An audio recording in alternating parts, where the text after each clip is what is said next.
Boa tarde, bem-vindo ao meu canal do YouTube. Hoje vou conversar um pouco aqui com vocês como parecer adulto. Essa questão de como parecer adulto, ela atravessa a maior parte da nossa sociedade, a maior parte das pessoas. Mas talvez na esquizofrenia isso se manifeste com maior força. Como que eu faço para que a minha palavra tenha o peso da palavra de um adulto? Como que eu faço para não ser café com leite? Como que eu faço para que a minha contribuição às conversas seja considerada interessante? Como que eu faço para conversar bem com as pessoas? Não é verdade? Para muitas pessoas com esquizofrenia, torna-se isso uma obsessão. Como vou parecer adulto? Muitas vezes, por exemplo, vão mentir. É muito comum na esquizofrenia a mentira, o teatro.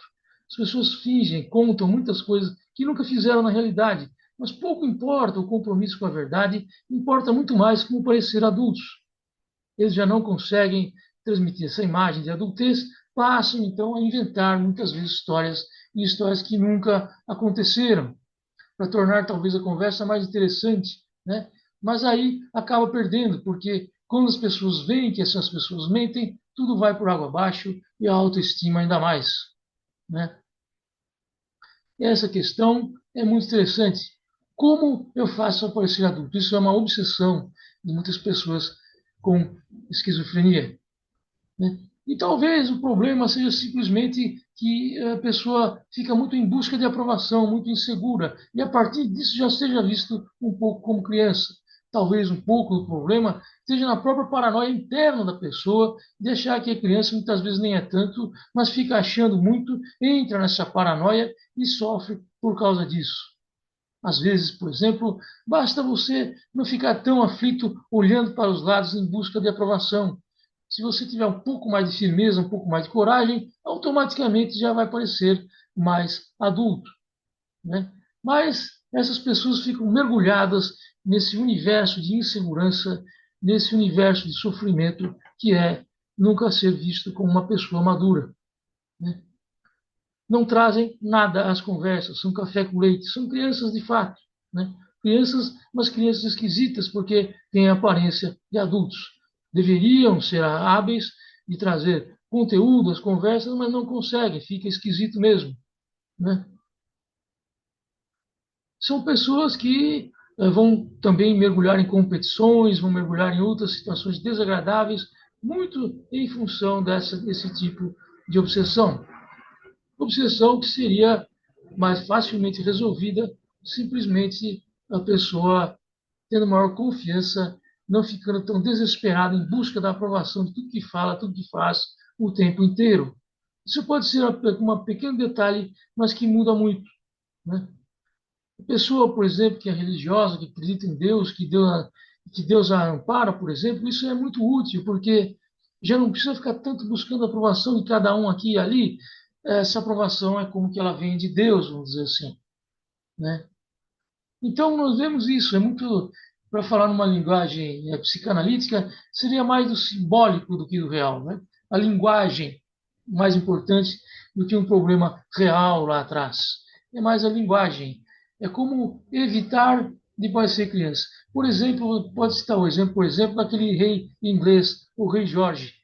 O rei Jorge está numa profunda discussão com os seus generais, por exemplo, na época, na hora de invadir a França, e daí no meio da conversa ele falava, oh, mas aquela mulher como é bonita, né?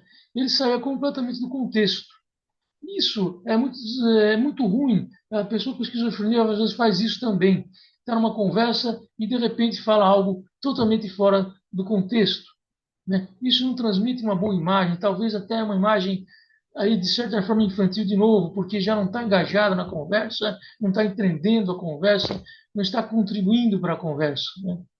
Isso é muito comum, essa falta de contribuição à conversa, essa falta da sensação de estar trazendo algo interessante para a conversa, né? É sempre infantil. E esse é um drama e é uma armadilha, porque, como eu disse, julga-se infantil e olha para os lados buscando aprovação, justamente por julgar-se infantil, e essa própria busca de aprovação faz com que a pessoa pareça ainda mais infantil. É uma pequena armadilha, né? E isso nunca resolve-se, vai indo isso pela vida inteira, a pessoa não consegue sair disso. Às vezes tem consulta com psicólogos, o que vai fazer? Vai repetir o que o psicólogo diz.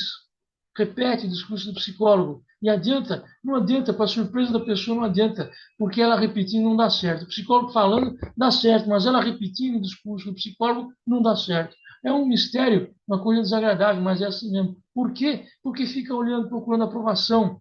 As pessoas percebem que ela está só repetindo, as pessoas percebem que ela está insegura. Então entra nessa armadilha. Nem mesmo repetindo o discurso do psicólogo dá certo, porque o psicólogo fala com segurança e a pessoa com esquizofrenia não tem essa segurança, não é verdade? Então, isso é uma grande parte do drama é esse, né? Fica muito ansioso em busca de aprovação, aí que parece a criança que ele tanto evita querer parecer. Esse é um dos dramas da esquizofrenia. Como parecer adulto, como trazer contribuições às conversas, como ser interessante, né? Porque com o tempo, na vida, as pessoas sistematicamente nos julgando desinteressantes, isso é um sofrimento e um sofrimento intenso. Não é verdade? Todo mundo tem algo mais que fazer, todo mundo tem outras pessoas com quem conversar, e as pessoas com esquizofrenia ficam aí relegadas a um segundo, terceiro plano. Né? Quando talvez a questão, às vezes, é só um pouco mais de confiança. Né? Pode ser, às vezes, isso. Obrigado por me ouvir. Continue seguindo esse canal. Aqui sempre trago conteúdo interessante de filosofia, de religião e de esquizofrenia. Obrigado. Continue aqui.